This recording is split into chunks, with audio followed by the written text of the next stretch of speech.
Welcome to the Daily Bible Project. My name is Sam. So glad you're here. Thank you for joining to read today. We are in Genesis chapters 19 through 21. This is day 6 of our reading the Bible through in a year. Glad you joined me. I'm going to pull the passages up on the screen so you can read right along. Give me just one moment here.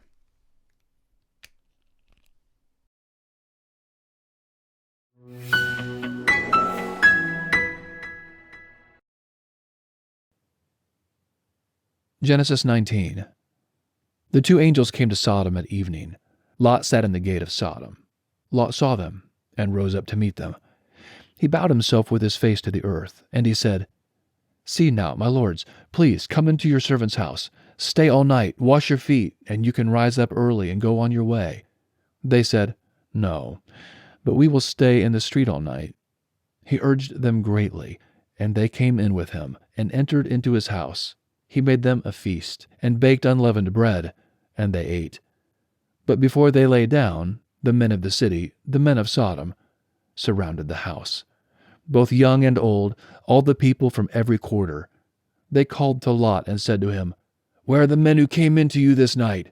Bring them out to us, that we may have sex with them." Lot went out to them through the door, and shut the door after himself. He said, "Please, my brothers, don't act so wickedly. See now, I have 2 virgin daughters. Please let me bring them out to you, and you may do to them what seems good to you. Only don't do anything to these men, because they have come under the shadow of my roof." They said, "Stand back." Then they said, "This one fellow came in to live as a foreigner, and he appoints himself a judge. Now we will deal worse with you than with them." They pressed hard on the man Lot, and came near to break the door. But the men reached out their hand and brought Lot into the house to them, and shut the door. They struck the men who were at the door of the house with blindness, both small and great, so that they wearied themselves to find the door. The men said to Lot, "Do you have anybody else here? Sons-in-law, your sons, your daughters, and whomever you have in the city, bring them out of the place. For we will destroy this place, because the outcry against them has grown so great before Yahweh, that Yahweh has sent us to destroy it." Lot went out and spoke to his sons-in-law, who were pledged to marry his daughters, and said, "Get up, get out of this place, for Yahweh will destroy the city." But he seemed to his sons-in-law to be joking. When the morning came, then the angels hurried Lot, saying, "Get up, take your wife and your 2 daughters who are here, lest you be consumed in the iniquity of the city."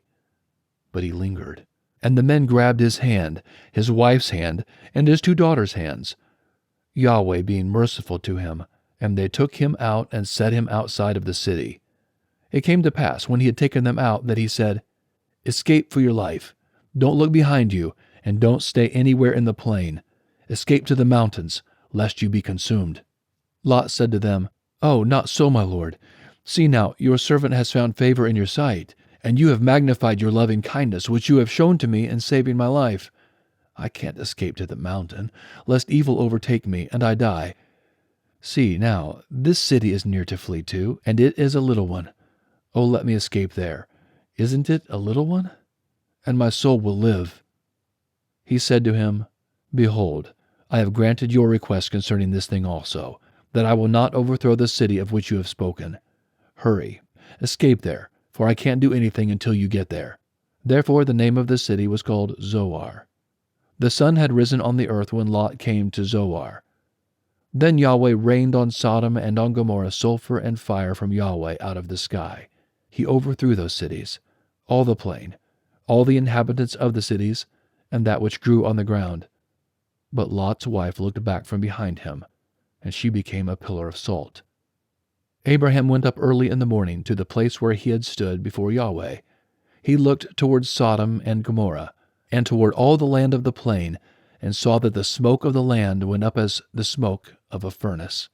When God destroyed the cities of the plain, God remembered Abraham, and sent Lot out of the middle of the overthrow, when he overthrew the cities in which Lot lived. Lot went up out of Zoar, and lived in the mountain, and his 2 daughters with him, for he was afraid to live in Zoar. He lived in a cave with his 2 daughters. The firstborn said to the younger, "Our father is old, and there is not a man in the earth to come into us in the way of all the earth. Come, let's make our father drink wine, and we will lie with him, that we may preserve our father's family line." They made their father drink wine that night, and the firstborn went in and lay with her father. He didn't know when she lay down, nor when she arose. It came to pass on the next day that the firstborn said to the younger, "Behold, I lay last night with my father. Let's make him drink wine again tonight. You go in and lie with him, that we may preserve our father's family line." They made their father drink wine that night also. The younger went in and lay with him. He didn't know when she lay down, nor when she got up. Thus both of Lot's daughters were with child by their father. The firstborn bore a son, and named him Moab. He is the father of the Moabites to this day. The younger also bore a son, and called his name Ben-Ami. He is the father of the children of Ammon to this day. Genesis 20. Abraham traveled from there toward the land of the south, and lived between Kadesh and Shur. He lived as a foreigner in Gerar. Abraham said about Sarah his wife, "She is my sister." Abimelech, king of Gerar, sent and took Sarah. But God came to Abimelech in a dream of the night, and said to him, "Behold, you are a dead man, because of the woman whom you have taken, for she is a man's wife." Now Abimelech had not come near her. He said, "Lord, will you kill even a righteous nation? Didn't he tell me she is my sister?" She, even she herself, said, "He is my brother. I have done this in the integrity of my heart and the innocence of my hands." God said to him in the dream, "Yes, I know that in the integrity of your heart you have done this, and I also withheld you from sinning against me. Therefore I didn't allow you to touch her. Now therefore restore the man's wife, for he is a prophet, and he will pray for you, and you will live. If you don't restore her, know for sure that you will die, you and all who are yours." Abimelech rose early in the morning, and called all his servants, and told all these things in their ear. The men were very scared. Then Abimelech called Abraham, and said to him, "What have you done to us? How have I sinned against you, that you have brought on me and on my kingdom a great sin? You have done deeds to me that ought not to be done." Abimelech said to Abraham, "What did you see that you have done this thing?" Abraham said, "Because I thought, surely the fear of God is not in this place. They will kill me for my wife's sake. Besides, she is indeed my sister, the daughter of my father, but not the daughter of my mother, and she became my wife. When God caused me to wander from my father's house, I said to her, 'This is your kindness that you shall show to me. Everywhere that we go, say of me, he is my brother.'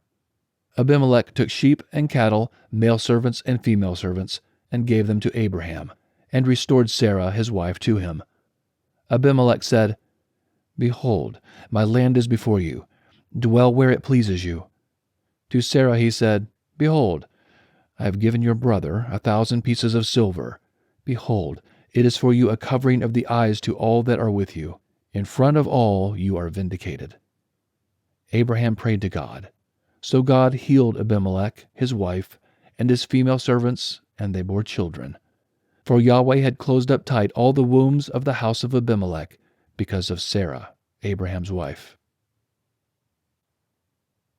Genesis 21. Yahweh visited Sarah as he had said, and Yahweh did to Sarah as he had spoken.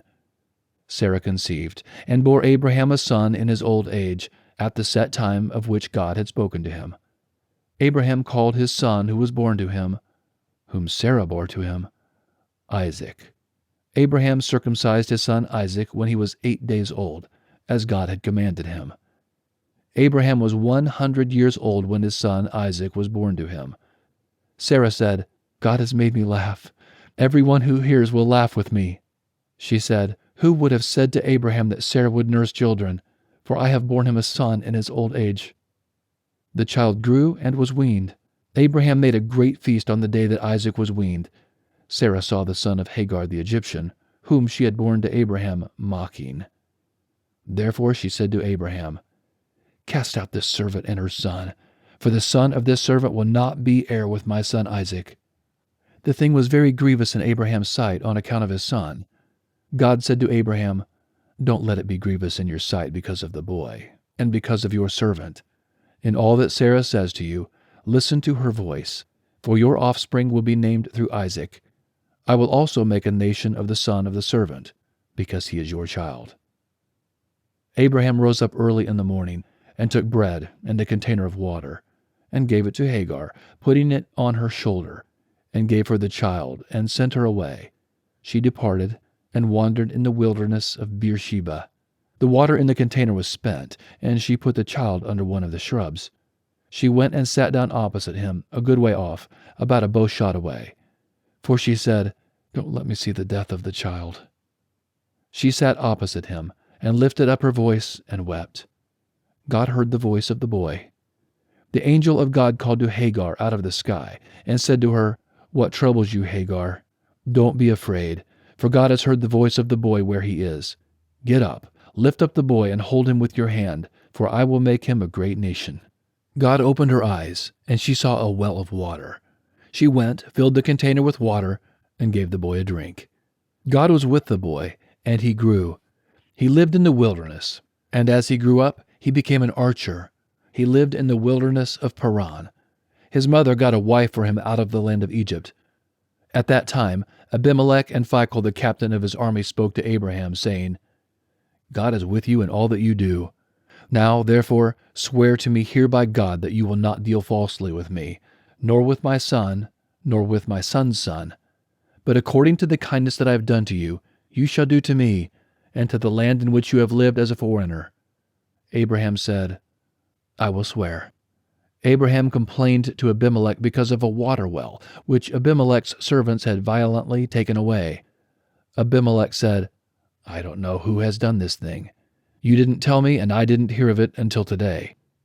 Abraham took sheep and cattle and gave them to Abimelech. Those two made a covenant. Abraham set 7 ewe lambs of the flock by themselves. Abimelech said to Abraham, "What did these 7 ewe lambs which you have set by themselves mean?" He said, "You shall take these 7 ewe lambs from my hand, that it may be a witness to me that I have dug this well." Therefore he called that place Beersheba, because they both swore an oath there. So they made a covenant at Beersheba. Abimelech rose up with Phicol, the captain of his army, and they returned into the land of the Philistines. Abraham planted a tamarisk tree in Beersheba, and there he called on the name of Yahweh, the everlasting God. Abraham lived as a foreigner in the land of the Philistines many days.